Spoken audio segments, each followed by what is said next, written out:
Welcome to Blaisin History, where we are blazing through history 1 week at a time. I'm Blaise Bryant. Facebook.com/Blaisin Shows, BLAISIN Shows. Same with Twitter and my website, blaisinshows.com. Hope all is well and that you had a great week as we look at a very significant event this week in history. On June 12th, 1987, President Ronald Reagan spoke at the Brandenburg Gates in West Berlin, right by the Berlin Wall.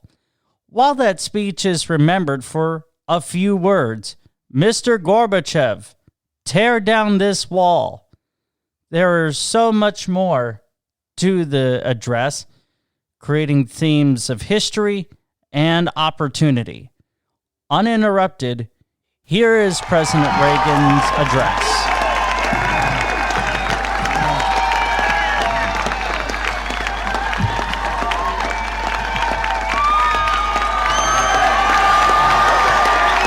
Thank you.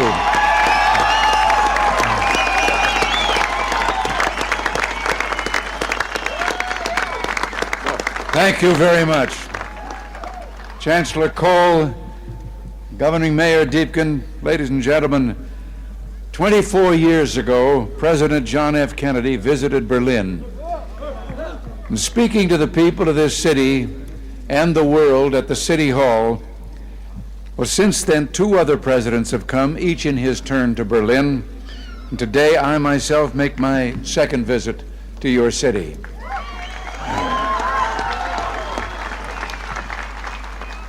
We come to Berlin, we American presidents, because it's our duty to speak in this place of freedom.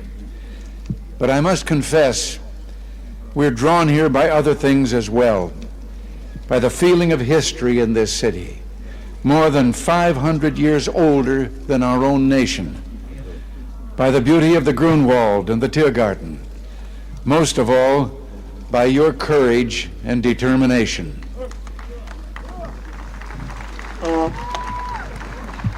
Perhaps the composer Paul Linke understood something about American presidents. You see, like so many presidents before me, I come here today because wherever I go, whatever I do, ich hab noch keinen Koffer in Berlin.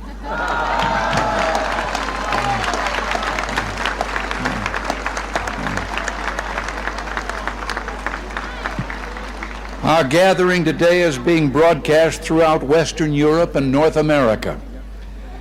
I understand that it is being seen and heard as well in the East. To those listening throughout Eastern Europe, I extend my warmest greetings and the goodwill of the American people. To those listening in East Berlin, a special word. Although I cannot be with you, I address my remarks to you just as surely as to those standing here before me. For I join you, as I join your fellow countrymen in the West, in this firm, this unalterable belief, es gibt nur ein Berlin.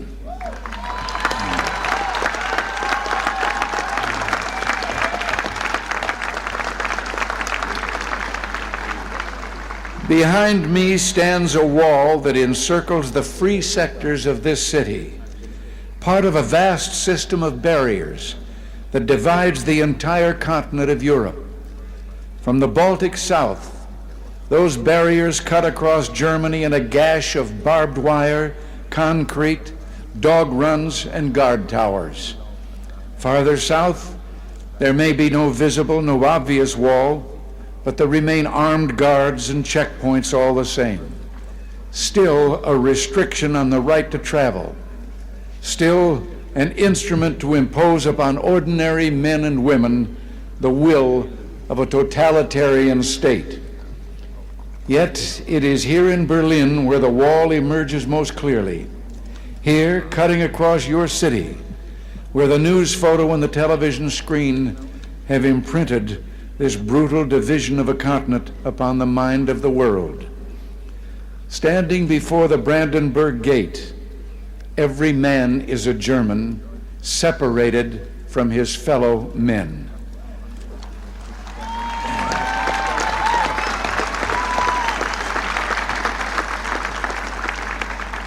Every man is a Berliner, forced to look upon a scar. President von Weizsäcker has said the German question is open as long as the Brandenburg Gate is closed.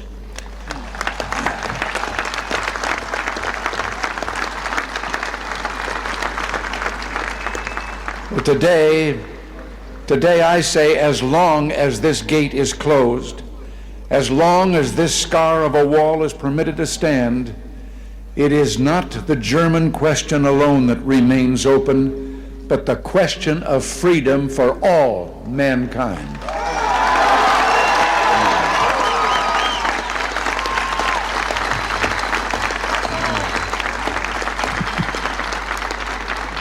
Yet, I do not come here to lament, for I find in Berlin a message of hope. Even in the shadow of this wall, a message of triumph. In this season of spring in 1945, the people of Berlin emerged from their air raid shelters to find devastation. Thousands of miles away, the people of the United States reached out to help.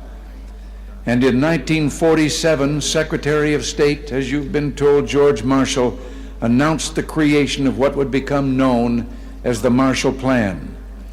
Speaking precisely 40 years ago this month, he said, "Our policy is directed not against any country or doctrine, but against hunger, poverty, desperation, and chaos."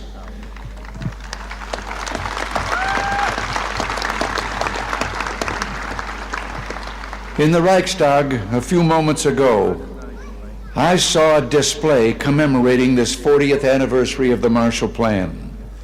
I was struck by the sign on a burnt-out, gutted structure that was being rebuilt. I understand that Berliners of my own generation can remember seeing signs like it dotted throughout the western sectors of the city. The sign read simply, "The Marshall Plan is helping here to strengthen the free world." A strong free world in the West, that dream became real. Japan rose from ruin to become an economic giant. Italy, France, Belgium, virtually every nation in Western Europe saw political and economic rebirth. The European Community was founded. In West Germany and here in Berlin, there took place an economic miracle. The Wirtschaftswunder. Adenauer, Erhard, Reuter, and other leaders understood the practical importance of liberty, that just as truth can flourish only when the journalist is given freedom of speech, so prosperity can come about only when the farmer and businessman enjoy economic freedom.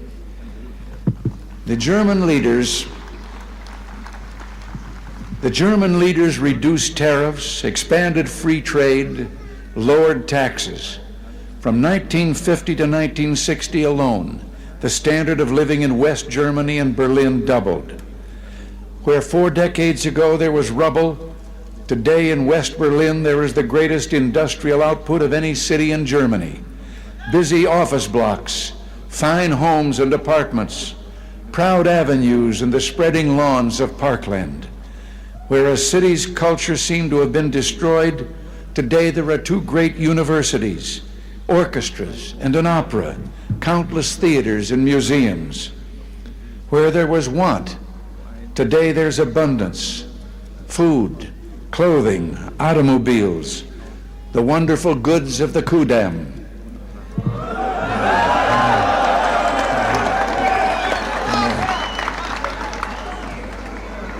From devastation, from utter ruin, you Berliners have in freedom rebuilt a city that once again ranks as one of the greatest on earth. And the Soviets may have had other plans, but my friends, there were a few things the Soviets didn't count on.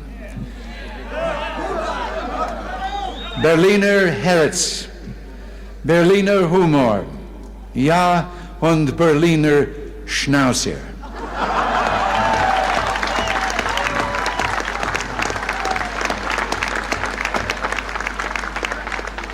In the 1950s,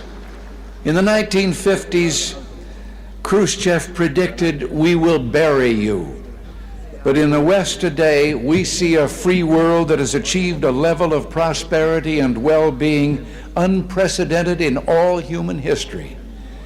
In the communist world, we see failure, technological backwardness, declining standards of health,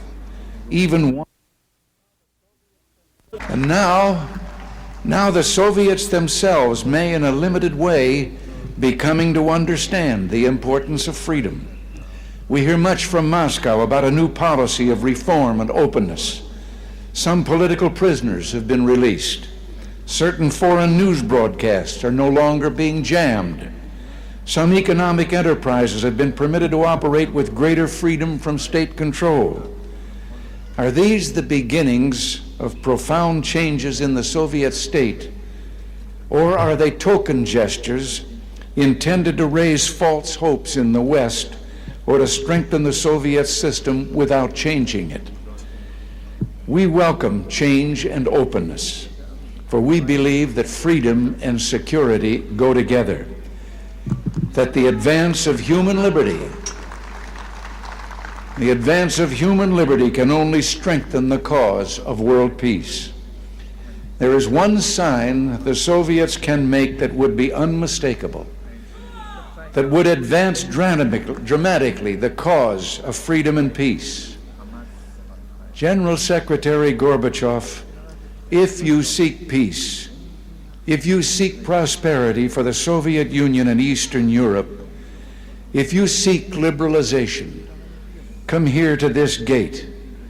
Mr. Gorbachev, open this gate.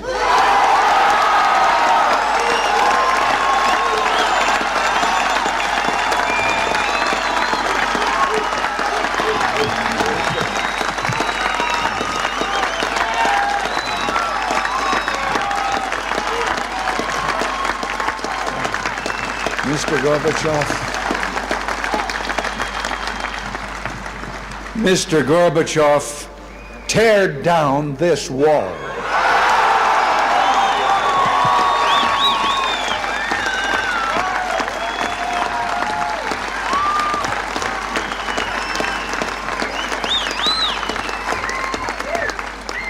I understand the fear of war and the pain of division that afflict this continent, and I pledge to you my country's efforts to help overcome these burdens. To be sure, we in the West must resist Soviet expansion. So we must maintain defenses of unassailable strength. Yet we seek peace, so we must strive to reduce arms on both sides. Beginning 10 years ago, the Soviets challenged the Western alliance with a grave new threat. Hundreds of new and more deadly SS-20 nuclear missiles, capable of striking every capital in Europe. The Western alliance responded by committing itself to a counter-deployment. Unless the Soviets agreed to negotiate a better solution, namely the elimination of such weapons on both sides, for many months, the Soviets refused to bargain in earnestness. As the alliance in turn prepared to go forward with its counter-deployment, there were difficult days of protests, like those during my 1982 visit to this city. And the Soviets later walked away from the table. But through it all, the alliance held firm. And I invite those who protested then, I invite those who protest today to mark this fact. Because we remain strong, the Soviets came back to the table.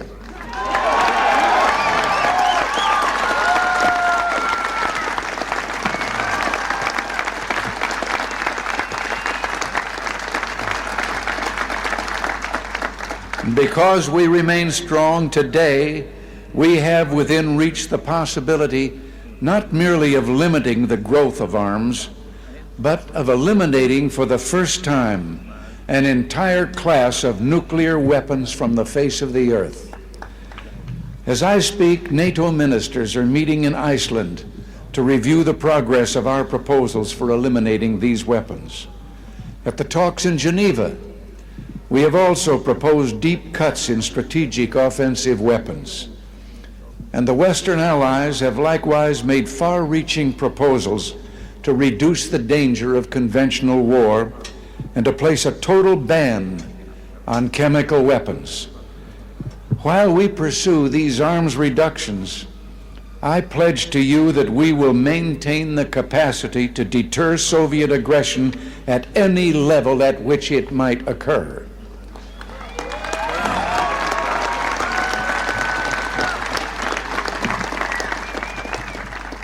And in cooperation with many of our allies, the United States is pursuing the Strategic Defense Initiative, research to base deterrence not on the threat of offensive retaliation, but on defenses that truly defend, on systems, in short, that will not target populations, but shield them. By these means, we seek to increase the safety of Europe and all the world. But we must remember a crucial fact. East and West do not mistrust each other because we're armed. We're armed because we mistrust each other.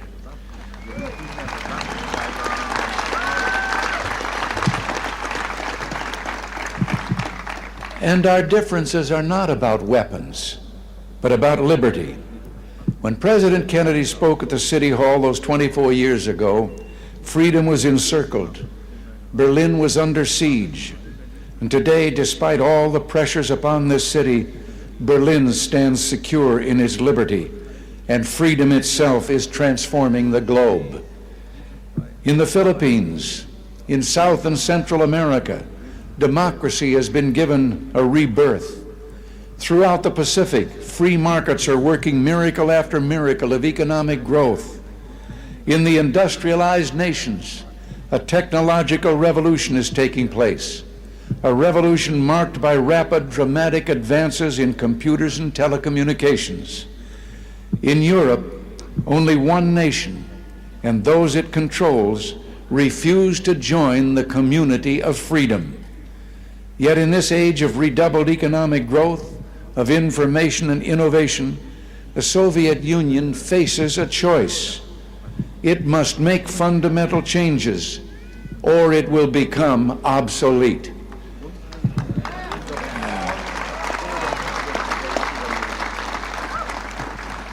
Today, thus represents a moment of hope. We in the West stand ready to cooperate with the East to promote true openness, to break down barriers that separate people, to create a safer, freer world. And surely there is no better place than Berlin, the meeting place of East and West, to make a start.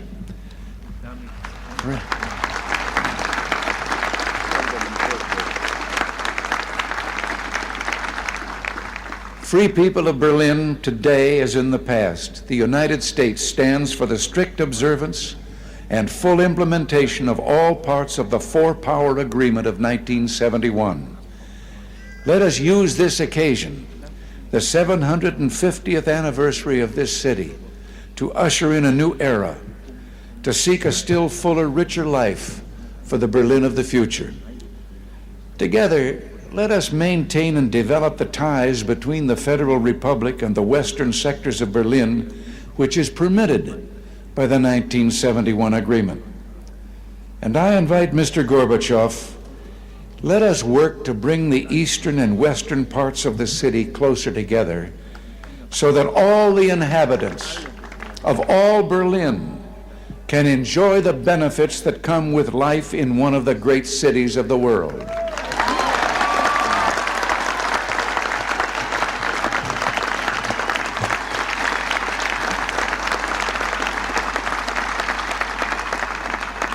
To open Berlin still further to all Europe, East and West, let us expand the vital air access to this city, finding ways of making commercial air service to Berlin more convenient, more comfortable, and more economical. We look to the day when West Berlin can become one of the chief aviation hubs in all Central Europe. With our French and British partners, the United States is prepared to help bring international meetings to Berlin. It would be only fitting for Berlin to serve as the site of United Nations meetings, or world conferences on human rights and arms control, or other issues that call for international cooperation.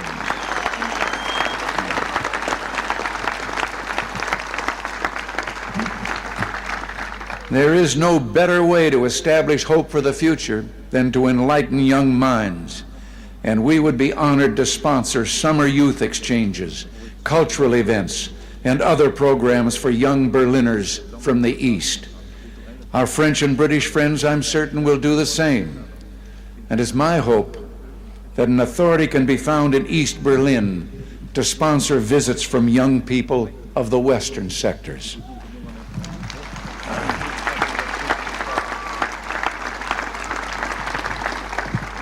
One final proposal, one close to my heart. Sport represents a source of enjoyment and ennoblement. And you may have noted that the Republic of Korea, South Korea, has offered to permit certain events of the 1988 Olympics to take place in the North. International sports competitions of all kinds could take place in both parts of this city. And what better way to demonstrate to the world the openness of this city than to offer in some future year to hold the Olympic Games here in Berlin, East and West.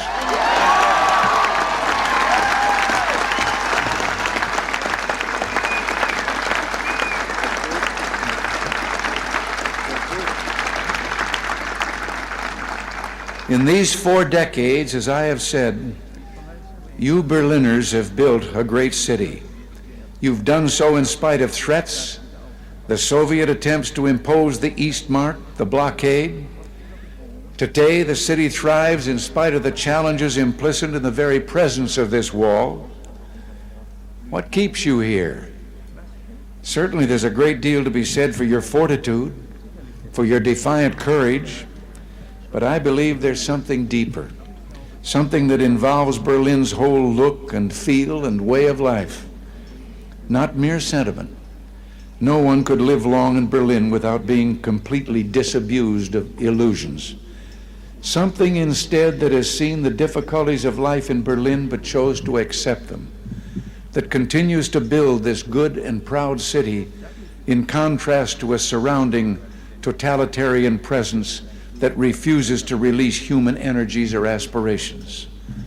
Something that speaks with a powerful voice of affirmation, that says yes to this city, yes to the future, yes to freedom.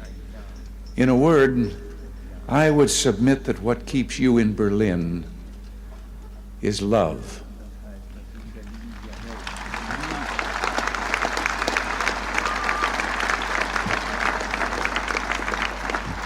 Love, both profound and abiding. Perhaps this gets to the root of the matter, to the most fundamental distinction of all between East and West. The totalitarian world produces backwardness because it does such violence to the spirit, thwarting the human impulse to create, to enjoy, to worship.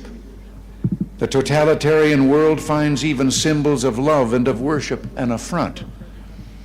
Years ago, before the East Germans began rebuilding their churches, they erected a secular structure, the television tower at Alexanderplatz. Virtually ever since, the authorities have been working to correct what they view as the tower's one major flaw, treating the glass sphere at the top with paints and chemicals of every kind. Yet even today, when the sun strikes that sphere that towers over all Berlin, the light makes the sign of the cross.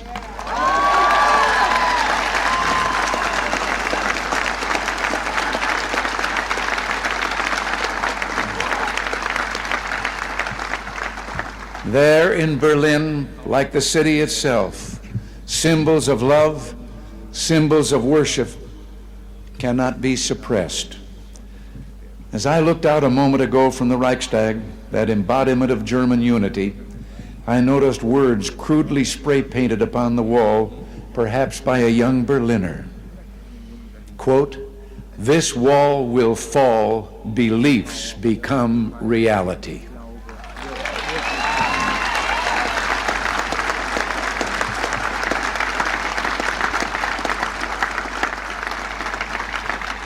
Yes, across Europe this wall will fall, for it cannot withstand faith, it cannot withstand truth. The wall cannot withstand freedom. And I would like, before I close, to say one word. I have read and I have been questioned since I've been here about certain demonstrations against my coming. And I would like to say just one thing, and to those who demonstrate so. I wonder if they have ever asked themselves that if they should have the kind of government they apparently seek, no one would ever be able to do what they're doing again.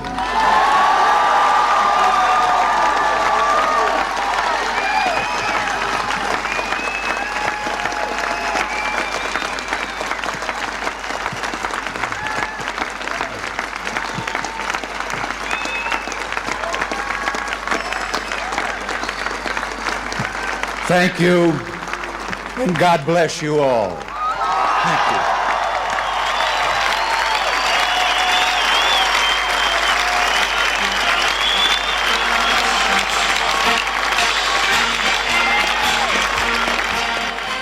Ronald Reagan, the 40th president of the U.S., addressing Berliners and the world on June 12th, 1987.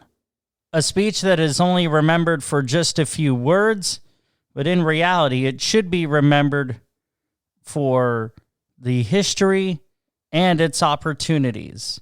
Because, let's face it, when we break down barriers, opportunity is created. Not just in this context, but in the world as a whole. That's all the time we have. Thanks for listening to Blaisin' History, blazing through history 1 week at a time. What do you think? Let me know at facebook.com/Blaisin Shows. That's BLAISIN Shows. On Twitter at Blaisin Shows. Or email me, blaizinshows@gmail.com. You can subscribe to the show wherever you listen to podcasts or on my website, blaizinshows.com. To quote the late Franklin D. Roosevelt, "The only thing we have to fear is fear itself." Take care of yourself, and we'll talk again next week. On Blaisin' History, I'm Blaise Bryant.